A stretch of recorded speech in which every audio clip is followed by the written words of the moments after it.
And I think a lot of those types of behaviors, like being gruff, being distant, being critical, demanding, those are self-protective behaviors. Yeah. It's a sign of insecurity when people are, you know, engaging in those types of behaviors. And I think what I try to help people see is that those are self-protective behaviors, and they probably develop those behaviors very early on in their life. Let's talk about how they might be hurting you, how they might be getting in the way of you continuing to be, and you may have been fine and may have been able to be successful with those in the past, but it's no longer working. So let's talk about how it's no longer working, how those behaviors aren't serving you well anymore, and whether you do have the capability to change them, but the willingness to, right? And so people do have to have the willingness to go there, to have that self awareness, and then to, really dig in and try to identify like the why.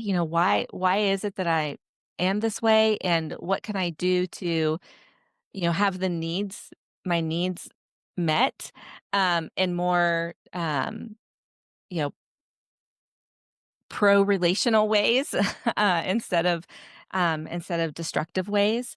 And so that yeah, that self-awareness is really important, and I think once that kind of comes about, once people have self-awareness, then they have the ability to pause when they're triggered and in that moment, and to be thoughtful and intentional about how they want to respond. And so I try to, especially in my coaching, help people identify what those triggers are for them, and then help them to slow down their reactive emotional process so that they can choose how to respond more intentionally and show up in a way that will benefit them, right? So it benefits the individual to make that change, but also will benefit their team, help their team perform better, help their organization meet their goals.